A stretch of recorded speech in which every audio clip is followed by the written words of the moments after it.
look at some of these channels and they'll talk about no flat earther will ever explain sunsets. I mean, if you don't believe in the Earth being a globe and rotating, then how the fuck am I gonna? Come on now, it's not gonna happen. SpaceX nonsense. Never say never. Never say never. I can't wait for Elon to get know about this community. Goddamn. Never say in all never. of this, ladies and gentlemen, one massive event has been happening that I discussed earlier in the video, and that is the final experiment.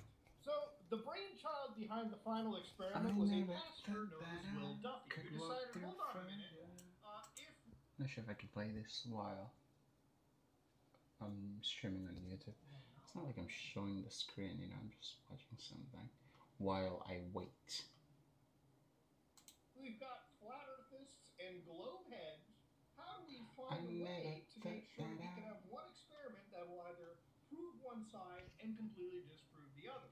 So he actually explains a little bit of it. Listen to this. And then one day, I was watching an interview, and that is where I finally got the idea for the final experiment. It was David Weiss. He is best known as Flat Earth Dave. And here's what he said. One of the arguments that people give is on a flat Earth, you can't have a 24-hour sun, midnight sun in Antarctica. And I totally agree. But there is no midnight sun in Antarctica. That's it. Antarctica and the 24-hour sun. But most importantly, Dave Weiss made me realize the single most important thing when it comes to the final experiment is that both sides agree. Both sides agree that if there is a 24-hour sun, we live on a globe with Antarctica as an island at the bottom of it. And that is how Antarctica became the Mecca and Medina, the Hajj for the flat earthers, okay? Wild shit! So, again, ladies and gentlemen, this is an actual bulletproof point. This pastor who, honest to God, man, this is like some Phoenix Wright lawyer levels of like, all right, we found that one point, let's bring them together and talk. So you know on camera, you guess that David Weiss guy talked about earlier? He basically said, there ain't going to be that midnight sun in Antarctica. So this is what started the final experiment. And in the final experiment, there were a few participants, right? You actually had 3 flat Earth participants and 12 globe heads. Now, I want to add myself to that because I also consider myself to be a globe head as well. But of course, if you look into this, there were 3 people that decided to jump into this situation. You had Jaronism, who we talked about earlier. You had Kingdom in Context and Austin Whitson. On the other side, you've got Dave Keegan. And of course, you've got our friend Professor Dave. But you got all these guys who are globe heads. So actually, I want to give a real big round of applause to the 3 flat earthists who decided to step into the lion's den. It's not easy actually challenging yourself against other people. So the fact that they went out of their way to do their own research is actually quite commendable. But of course, this whole situation ended up with them accepting a free trip to Antarctica. Which shows me that if you want a free fucking flight to Antarctica, all you have to do is pretend to be a fucking baboon on the internet and just completely believe and parrot the most brain-dead shit. According to the final experiment, anybody can join them in Antarctica this December for the final experiment. The cost was $31,495. What? Which is the regular rate through the company that they're using, which is Antarctic Logistics and Expedition.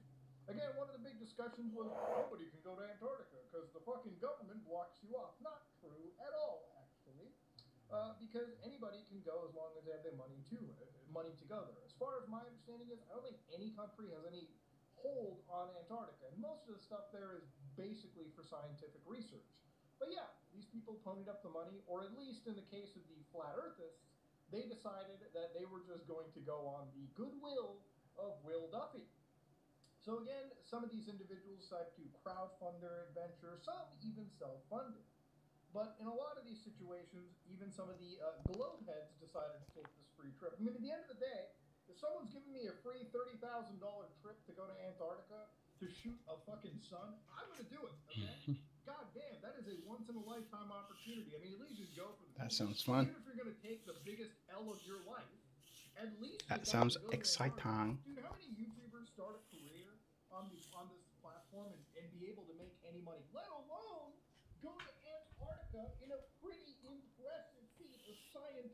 discovery. That, ladies and gentlemen, is just beautiful.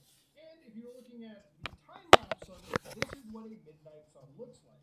So again, if you're looking very carefully, the sun, and this is captured in a 25-hour actual time lapse. Not once did the sun actually set, it did fly around completely. So this proved that the globe heads were well in the right over here. Okay, so What? finally, literally a Wait, day the or sun two never ago, sets? in this right over here. Okay, so finally, Antarctica? a day or two Antarctica? ago, in December of 2024, we have now on literally 1080p, at least 4K, sorry, 4K video footage, has disproven flat earthers. And in this case, the flat earthers who attended had to eat some goddamn crow. Now, our friend Jaronism is then asked and confronted, hey, buddy, after all this time of parroting the flat earth, and now that you finally did your research, what do you think? And this shows me some level of human growth. Listen to this. Sometimes you are wrong in life. And I thought that there was no 24-hour sun. In fact, I was pretty sure of it. But I respect Will Duffy for being a stand-up guy, at least in the way that he kept saying it was true. I kept saying it wasn't. He said, you want to go, I'll take you. And brought me here, and it's a fact. The sun does circle you in the south. So what does that mean? Damn, I didn't know that. Yourself? No, So there's a sun that never sets? No, let me explain why the midnight sun actually is proving the globe exists, okay? So there is sun growth, you took an L, but let me do the research for the people watching it, okay? And obviously, if you look at the Earth over here very clearly, this is, in fact, on a tilt. We're dealing with a situation where the axial tilt of the Earth is pretty considerable. At high altitudes, the sun does not set in summer, rather it remains continuously visible for one day during the summer solstice at the polar circle. For several weeks only, 100 kilometers closer to the pole, and for 6 months at the pole at extreme latitudes, midnight sun is usually referred to as a polar day.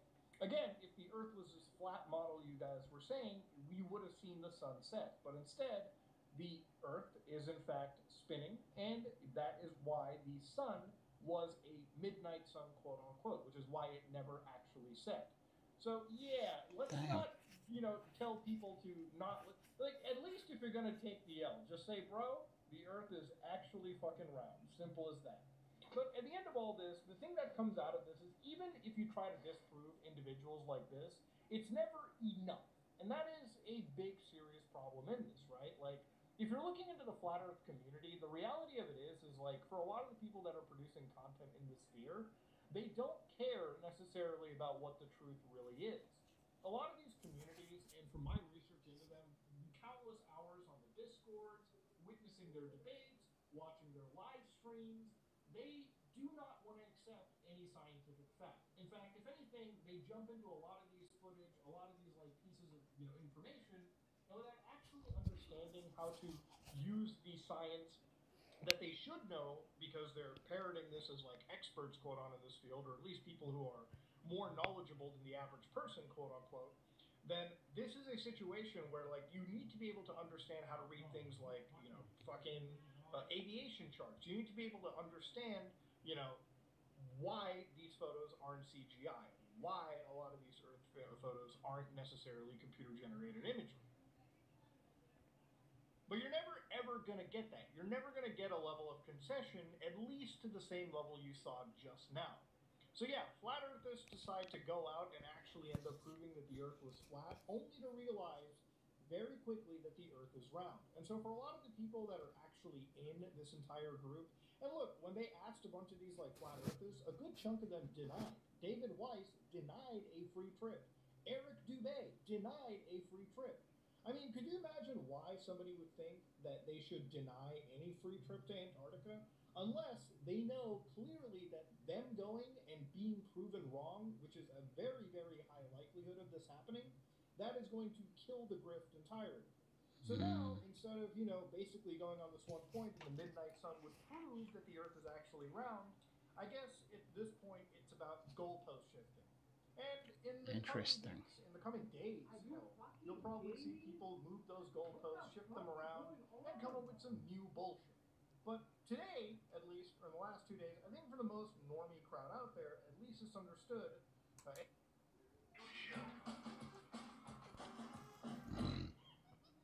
CNN.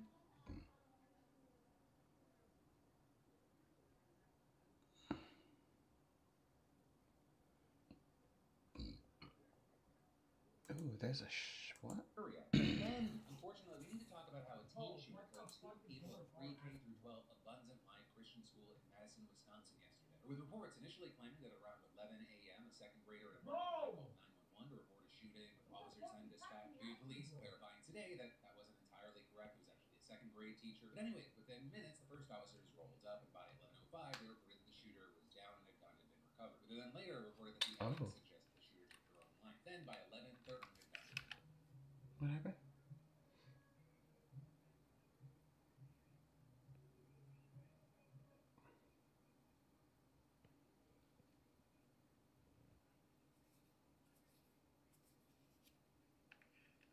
Fire department personnel arrive are linked with officer and go help victims who have been shot. Damn, police started setting up apparently. First public.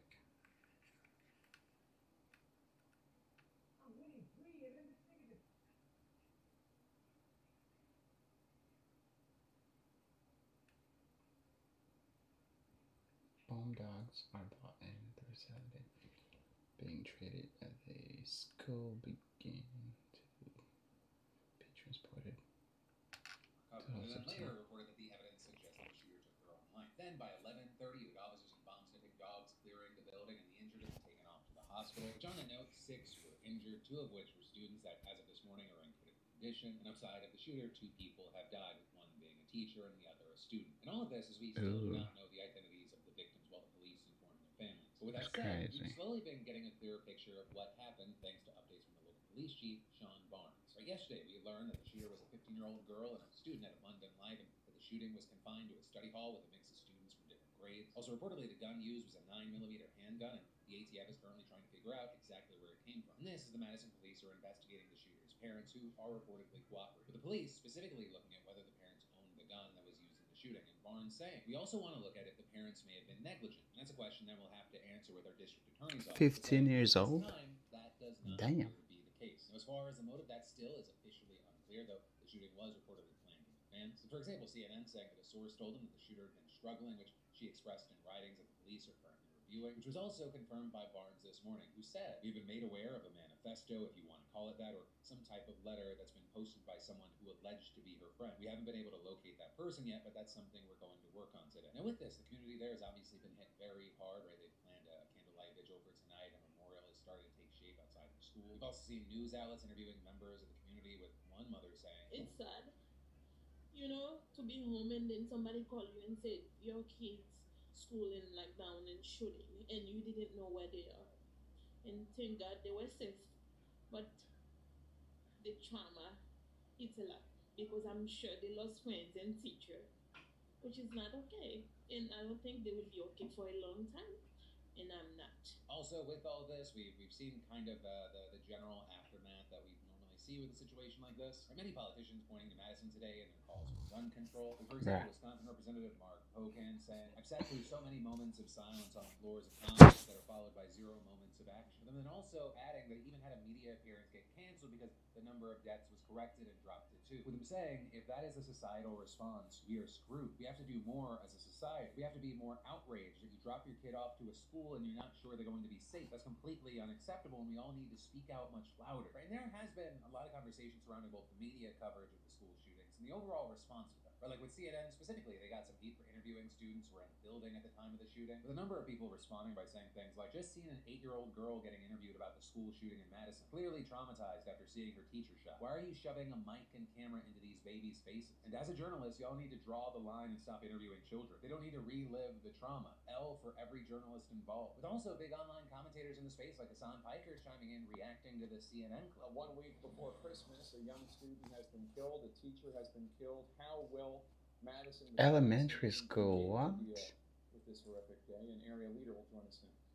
Dude, this is wild stuff. I swear, it's always like it's just so commonplace. It's just so commonplace at this point, where it's like we have streamlined the coverage. We've streamlined the coverage immediately. And then later adding, now we have like additional industries tasked and designed with the purpose of extracting some kind of profit out of tragedies like this. And yet we always seemingly find a reasonable market solution. And that doesn't mean that we're actually eliminating the problem. It's never about eliminating the problem. It's about trying to triage and I guess like stop the bleeding by, you know, making more money. You know, one man's tragedy is another man's opportunity. Right, he's not alone there. Many have taken issue with people seemingly trying to profit, whether monetarily or with attention from this shooting specifically. I mean, just one example being that someone online actually shared what they said was the Madison Shooters Manifesto with a watermark on each page. Though I will say it's important to note here that the police have still said they're not ready to confirm whether this actually is what people are saying it is. But regardless, right, that watermark landed the original poster in a world of backlash with people saying things like, an influencer watermarking a school shooter's manifesto with their social media handle feels like an episode the writers of Black Mirror rejected because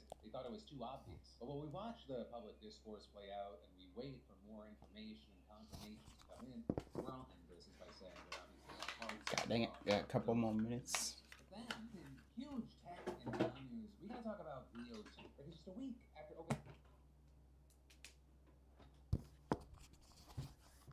What the fuck is veal?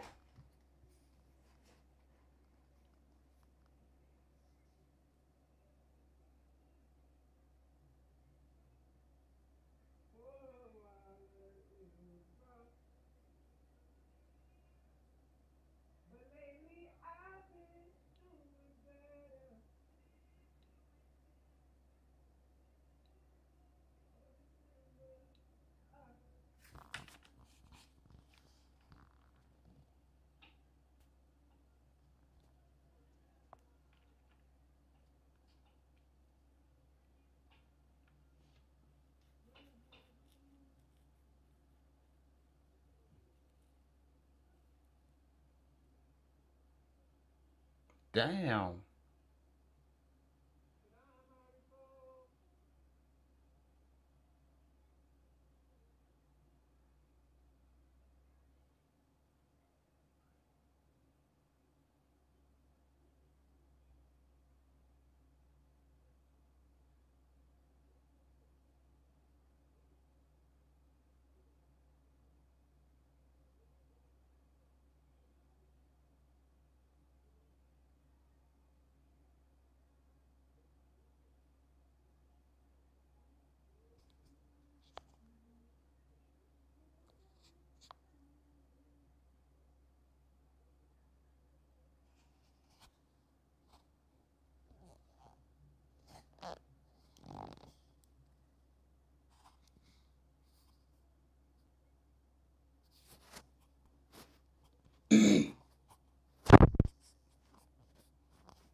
Rich people, come on.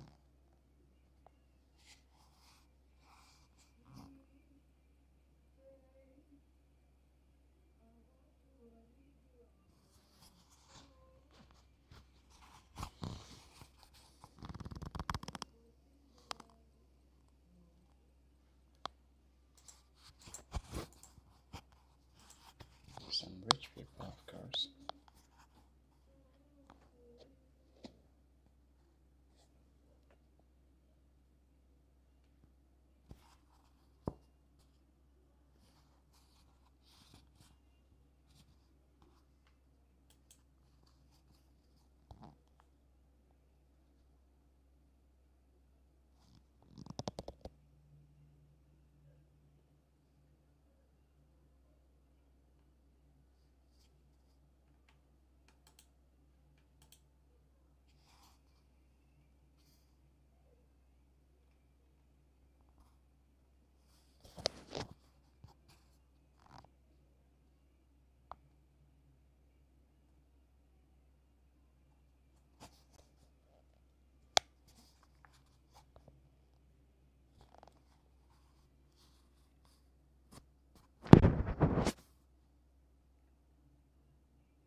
Oh.